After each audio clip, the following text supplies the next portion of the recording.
Call of Duty Modern Warfare 2 is a AAA content-rich mega shooter that feels like it was designed by an algorithm more than a designer with a specific vision. Now, I don't want you to mistake this as a negative take necessarily. If you enjoy or have enjoyed past Call of Duty games, particularly 2019's Modern Warfare, then you'll almost certainly like this game. It's got more stuff, bigger levels, better graphics, new features, and what looks like years of content meticulously planned to keep players engaged with new modes, maps, weapons, and completing assignments. This is Call of Duty when it checks every box that Activision executives wanted checked. It feels like COD has achieved its goal of having every type of weapon and game mode so that there'll be something for pretty much everyone to do. It does, however, make the game feel a bit soulless, nebulous, if you will, as if every decision was first run through a census group or search engine optimization to find the most trendy or popular ideas that they can cram into modes where your win-loss ratio is carefully curated by a matchmaking system. It's hard to shake the feeling that you're just a rat in a maze while you play COD. Get a kill, get killed, win a match, lose a match, unlock 1 to 3 new items per round. The dopamine drip is curated for maximum engagement for the greatest number of players. And this is what you get from the most successful FPS franchise in the world. A calculated, engineered product that goes far beyond just making a fun game. I think this is what COD's previous executive producer Mark Rubin was talking about when he recently tweeted, "I'm not a fan of skill-based matchmaking. I don't like how it treats players. When I was at Infinity Ward making COD, you could see it being pushed on us from the top." Now, I'm certainly not trying to open up the SBMM can of worms in this video. I think the main takeaway from Mark Rubin's statement is the treatment of players, treating us more like products and things to be manipulated for the longest possible engagement, to control our attention through win-loss sequences and meticulously curated events and unlocks to keep us content and engaged. There's an absolute science behind it, and I have a hard time viewing Modern Warfare outside of that bubble. But anyways, that's enough of the cerebral side of my gut feeling about this game. What about the actual product? Modern Warfare 2 is a very good looking, very polished looking game. It's not a stunning upgrade when compared to, say, 2019's Modern Warfare, as I don't think they can really push the visuals much further on the current console hardware, but nonetheless it is a great looking game and the frame rate performance is solid. I was able to run the game at 4K with graphics set to high and still max out my monitor's 144 FPS refresh rate most of the time, which is fantastic. Now granted, I am running with a RTX 4090, so take that stat for what it's worth. Also, the client did crash quite a few times while playing. There seems to be some UI related bugs and or party matchmaking stuff that may crash the game. It wasn't enough to ruin the experience, but certainly a decent amount of crashes that I hope Activision can get on top of soon. Now, the quantity of multiplayer modes is of course impressive, with all the fan favorites and tons of intricately detailed maps. There's also a new co-op bot mode where 2 players can join up to complete challenges and more narrative style missions.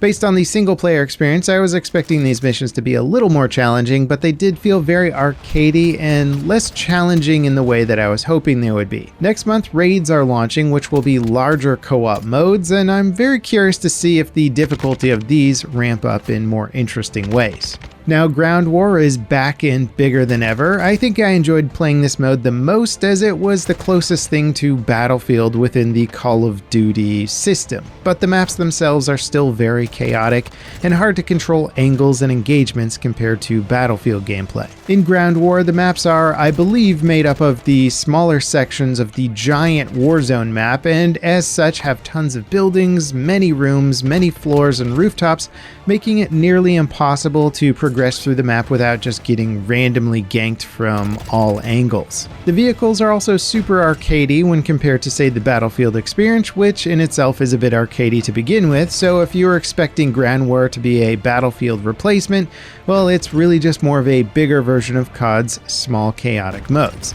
This of course isn't really a surprise, as that's what Ground War has been, but just in case you were wondering if the latest Ground War would be any different, well, it's not really. Now, again, from the Battlefield fan perspective, playing the traditional Call of Duty multiplayer like Domination and Hardpoint, I found the experience to be good, but also very chaotic. Because of the insanely fast TTK, your performance is based on reaction time far more than, say, recoil control or sustained accuracy. First to shoot is first to win in 9 out of 10 engagements, so map knowledge and fast reaction time is going to be the best way forward. I'm personally not a huge fan of twitchy shooters, as you may call them, but it's a stylistic preference, so either you like the insta-death twitch shooter or you don't. Every time a new Call of Duty game is being released, my brain always manages to sort of forget some of these core elements of COD, and I go into each game thinking it's going to have a TTK and pacing that feels a little more like Battlefield, and then when I get into it, I'm a bit disappointed by the general pacing and overall feel. Now, this isn't really a critique of COD. They've nailed down a formula that works for them, and you'll probably like the gunplay and experience in Modern Warfare 2 if you enjoyed the previous games. It feels extremely on brand. The sound in the game is crazy important for anticipating your enemies, and when your team starts to pop off their score streaks, the map can get flooded with UAVs and other intel devices that can lead to some steamrolling like gameplay. Watching kill cams, at times it became very clear when somebody just had me totally spotted on the minimap or some device and was just waiting for me to round a corner into their sights. Now, there are some nuances to the gameplay that I think could and should be designed better. For example, aim tracking and visual recoil on PC is not particularly great, especially considering that all the matches are now fully crossplay. You're always going to be going up against sticky controller aim, which will auto aim onto you regardless of the visual recoil and crazy lighting or cluttered visuals. It felt very apparent when I died to somebody using a controller versus a PC player, because once a controller player was on target, none of their shots missed, which is generally not the case when playing against mouse and keyboard. It's one of the few games where I feel like I'd like to actually turn off crossplay so that I don't have to deal with the controller auto aim. However, that option isn't available for PC and Xbox players right now. Even the developers have said themselves that statistically the average console player is at an advantage compared to the average PC player.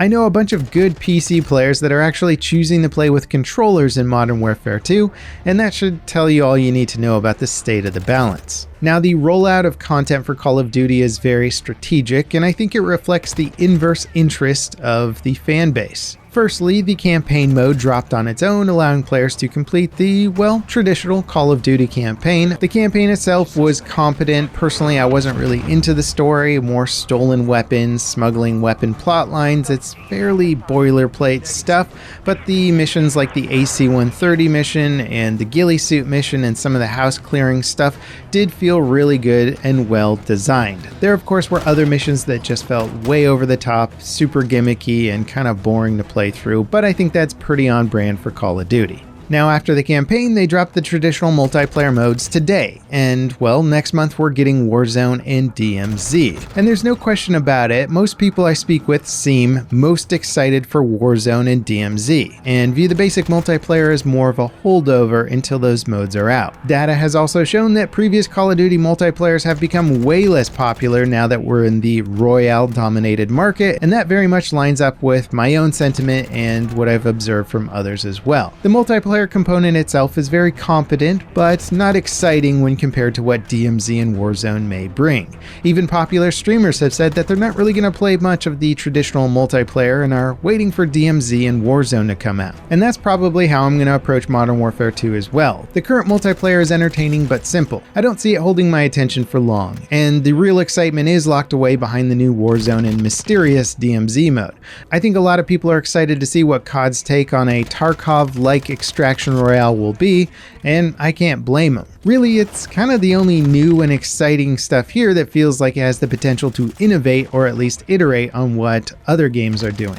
So overall, Infinity Ward have released a very competent successor to 2019's Modern Warfare. I see most fans of the franchise enjoying what it has to offer, with a few critiques at smaller quality of life issues like some forced crossplay, convoluted UI, and certain meta changes around audio-visual cues and stuff like that. There is a ton of content here if you absolutely love Call of Duty gameplay, lots of unlocked trees, daily assignments, and all of the usual things that you would expect from a title like this. It's another Call of Duty with very few tricks and surprises, mostly playing it safe. The AI bot modes are sort of the new element, though it's not really a new concept within the FPS world, so it just sort of feels like them checking off another list of what the modern shooters need to have. Is this game a Battlefield killer as people suggest? Well, I think the biggest threat to Battlefield these days is really just Battlefield itself. Call of Duty's Ground War is absolutely not a replacement for the Battlefield experience. If you want to give ammo, heal teammates, and fight in and around vehicles that feel more real and impactful, well, then you're not going to get that from COD. But if you want that fast-paced, kill-streak-fueled, zen-like state of kill and be killed on tight-knit combat, then I think you'll get that and more from this title. Now, if you want to watch me playing the game in a more live, open format with Mentimio, check out this video here. This is us getting into the game for the first time last night. It was good gaming with Matt and hearing his take on things as well. Check it out, and as always, thanks for watching. I'll catch you next time. This is Level Cap, signing off.